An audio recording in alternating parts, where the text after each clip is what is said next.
Hello and welcome to a daily Physics 2 video series, and we're going to be examining problems from Physics 2 example problems. And here is one of those example problems. I'm just going to jump right into it. Of the charge Q initially on a tiny sphere, a portion of Q is to be transferred to a second nearby sphere. Both spheres can be treated as particles and are fixed a certain distance apart. For what value of Q over Q will the electrostatic force be maximized? So the first thing is that we're dealing with Coulomb's law, so we're going to have to remember that.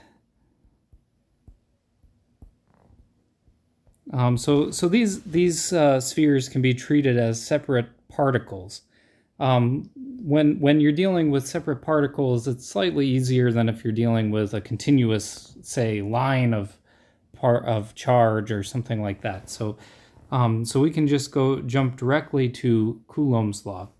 And just so that we have it here to remind ourselves, the force of the electrostatic force in Coulomb's law is K, where K is a constant, over d squared times Q, where Q is a charge. So Q1, Q2 is the other charge of a particle, and finally times a unit vector in the direction of the force, of the electrostatic force. So we're going to have this as our equation that we'll be dealing with. And now we are going to want to determine what charge transfer, what transfer of charge from one sphere to the other will give us the maximum. Well, I think that for maximization or min problems, so when we have max or min problems, immediately, especially at this stage in your academic career, you should be thinking of taking the derivative. And when we take the derivative, we're going to be looking at the first derivative.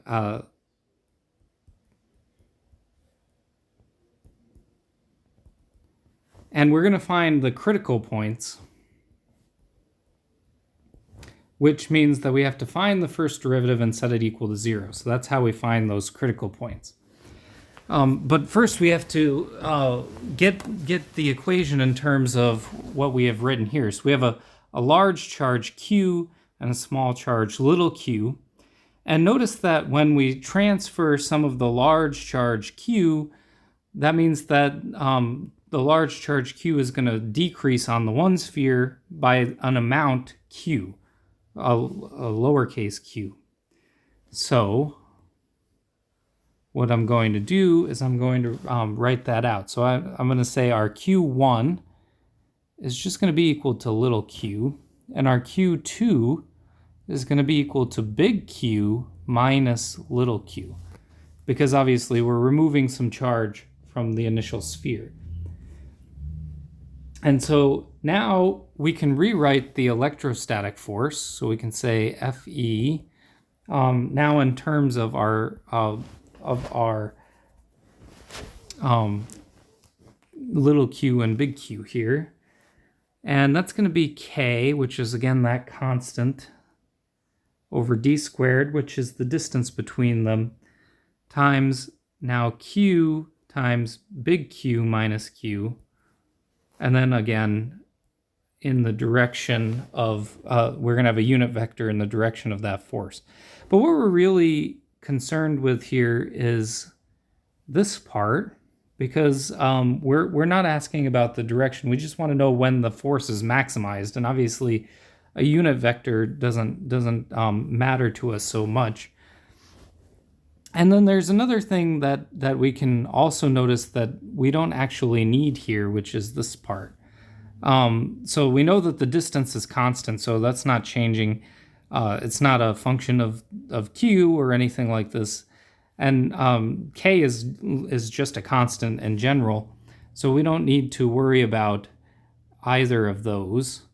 And what we're going to then do, I'm going to change my color here, is we're going to maximize really just this part. So first I'm gonna rewrite this as q times big Q minus q squared. So notice that little q, I'm talking about squared.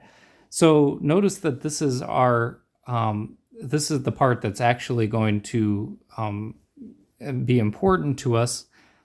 And furthermore, we're going to take a derivative with respect to q, little q here, because we want to determine when the force is maximized. So we need to figure out how much little q we need. So when we take the derivative of this thing with respect to little q, what we get is we get just big Q minus 2 times little q.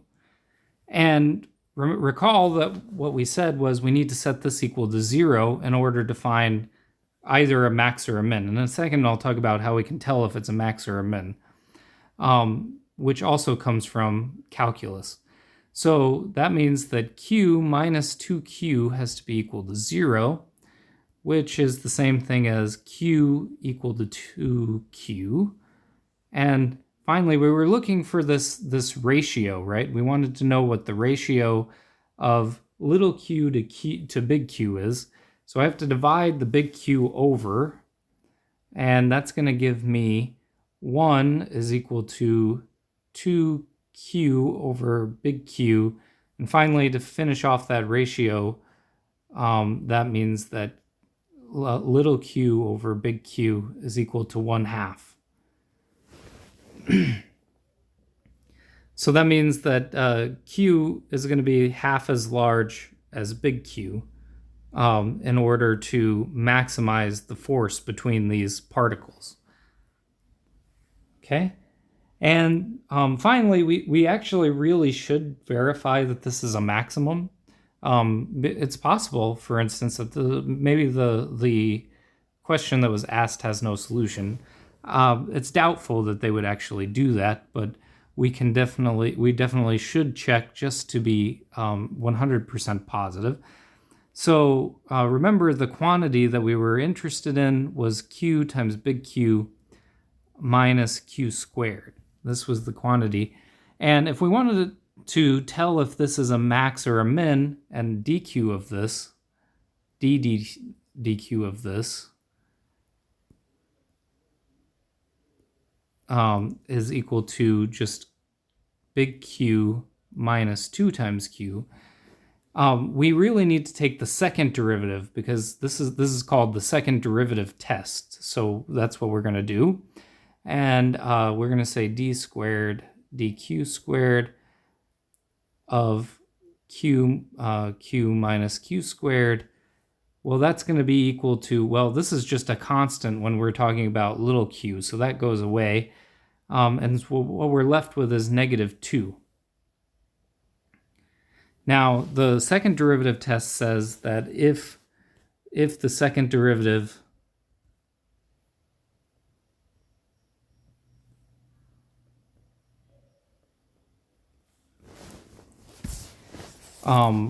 when substituting in the critical points is negative,